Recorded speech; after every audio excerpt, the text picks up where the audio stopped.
Good evening, my lovelies. Welcome to Lady MCreepsta's Night Noise Horror Podcast. Have you ever been in love, my dear? The truly, madly, all-consuming kind of love? Well, this evening's tale by author Deloesian on Creepypasta.com is, in fact, a love story. So come now, my dears, lean in closer, and we'll begin.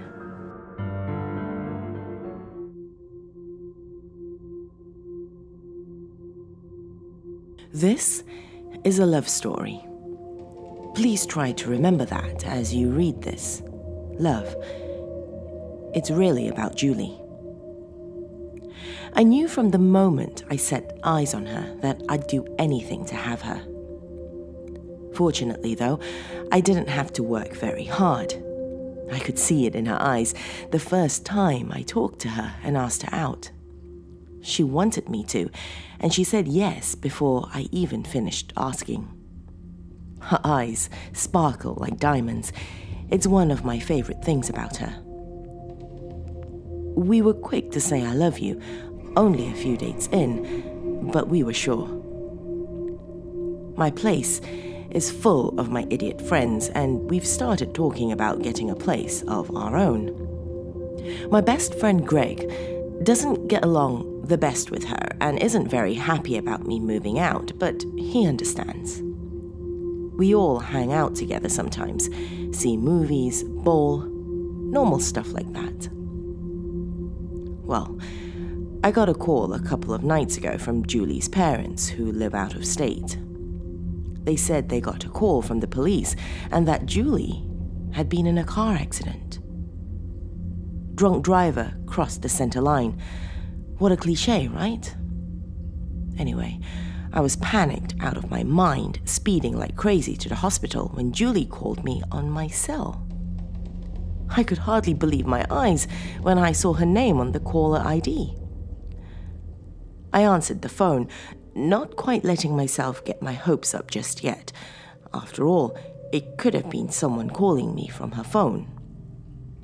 Relief washed over me like rain when I heard her voice. "Baby, I'm okay. It wasn't that bad. Just some bumps and bruises. The airbags and seatbelt did all the work. Are you okay?" I don't mind admitting, I pulled over and cried for a long time. She said she was checking out of the hospital shortly, and I could pick her up there. When I got to the hospital, I had myself pretty well composed. I walked in and was just making my way to the help desk when I heard her call my name. I turned around and saw her. The sparkle was out of her eyes, which wasn't that surprising, I thought, considering what had happened, but otherwise seemingly none the worse for the wear. I completely lost what composure I thought I had. I broke down again, and we held each other, and she slid her hand onto the back of my neck and into my hair like she does when I'm upset. And after a minute or two, we made our way to my car. Julie told me the drunk driver had been killed, and I thought, good, better him than Julie, and I'm not the least bit ashamed of it.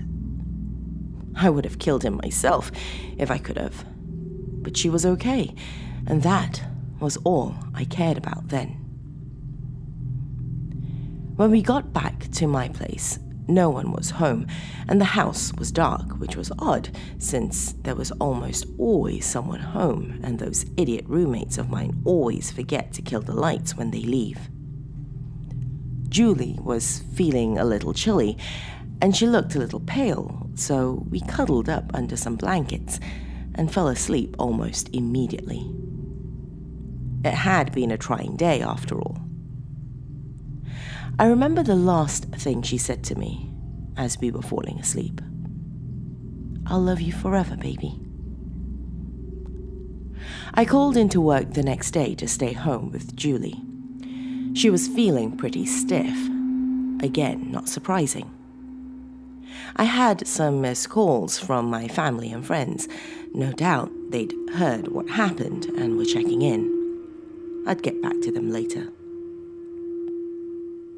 Maybe it was just the accident, or that I hadn't seen Julie without makeup on, ever, but she didn't look very good. I mean, her color was off and her eyes looked slightly hollow. And the sparkle still wasn't there. I suggested taking her back to the hospital, but she insisted she was fine, just tired and sore. Well, a couple more days went by and I told work I was staying home with Julie until she was feeling better. But she wasn't getting better.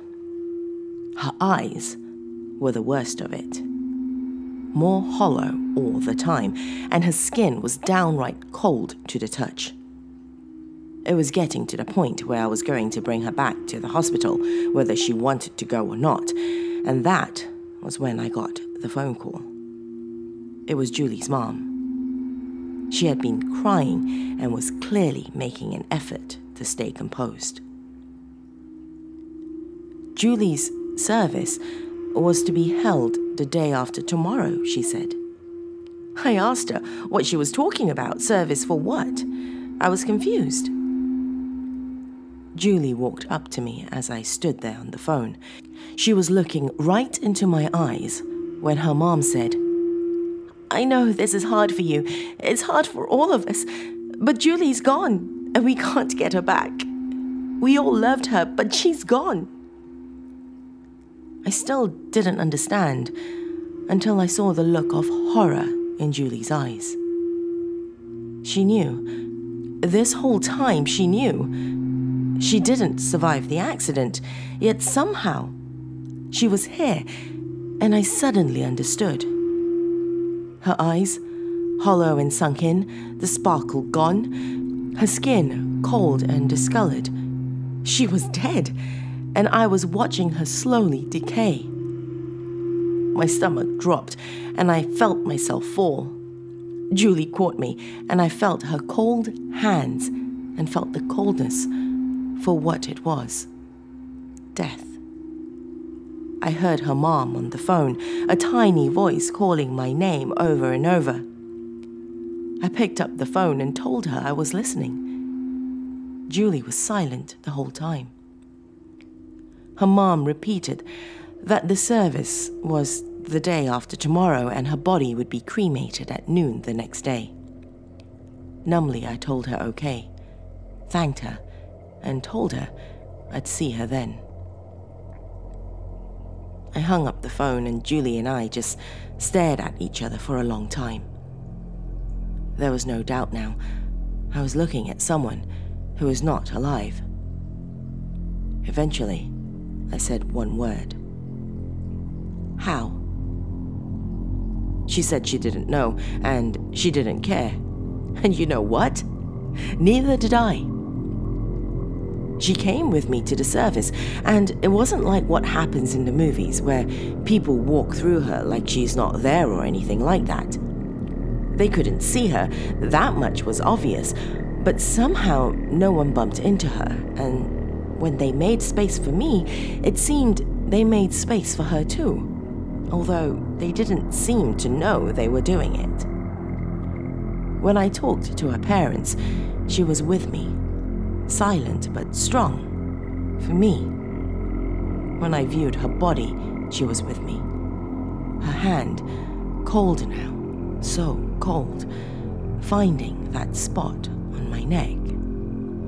She looked exactly as she always had. Beautiful, healthy. But I knew it was makeup and artificial. Underneath, she would look exactly like the Julie that had her cold hand on my neck. It was a hard thing, looking down at her, but she was so supportive, and I knew this was why I loved her and couldn't be without her. We left and went back to my place. My roommates were home but stayed out of our way as we went to my room. That night, We didn't sleep. We just held each other, and I didn't care at all how cold she was. We cried and talked, laughed at the funny memories and cried some more. We didn't talk about what was happening or what was going to happen. As darkness began to lose the battle and the light filled the sky, a horrifying thought occurred to me, and somehow I knew it would be true. I was seeing Julie as she was. I mean, literally seeing her as her body was. And she was set to be cremated at noon. Do you understand? She was about to be burned until nothing would be left but ash, and I would have to watch it happen. I was on the phone immediately to her parents, to the funeral home, to her church. No one would listen. They all thought it was grief. I felt rage and despair building inside me and was about to completely break down when I felt her hand on my neck, on that spot. And she turned my head so I was looking into her eyes, now very hollow and turning grotesque.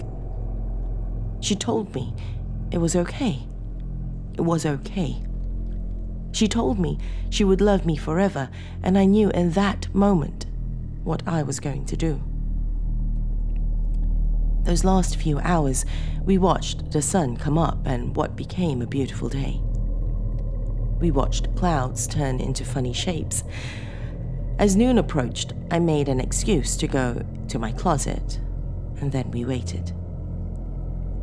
When noon hit, we were both crying again, but nothing happened. We were just starting to wonder what that meant when I saw the look in her eyes. Just as before, she knew. She felt it before I saw it. She told me it didn't hurt. It doesn't hurt, baby. She began to smoke, and her hair caught on fire. A cold calm set over me, and I took her tight into my arms. The flames began to burn me too. She tried to push me away to protect me. She fought my hold, but her strength was fading. I could feel the flames now burning into me, but I didn't care. I wouldn't let her go through this alone, and I didn't need to live much longer anyway. We didn't scream. We just sat there together and burned. Her hair was gone, and her face and skin turned black, and I held her tighter to my chest. I told her I'd love her forever, and that I'd see her soon. I held her until she was ash in my arms, and she fell through my fingers. I reached for what I had taken out of the closet, and suddenly she was gone. Not a trace of her left. No ash remained anywhere. Nothing was burned.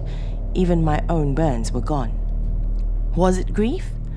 Did I imagine the whole thing? Was she ever here? I don't know, but I wrote this so my family and friends know why I had to do this.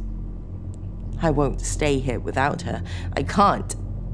I'll find her somehow, and the sparkle will be in her eyes again, and everything will be okay like it was. I'm sorry about this, Mom, Dad, but I hope you understand. I'm going now. I hope I don't get blood on this.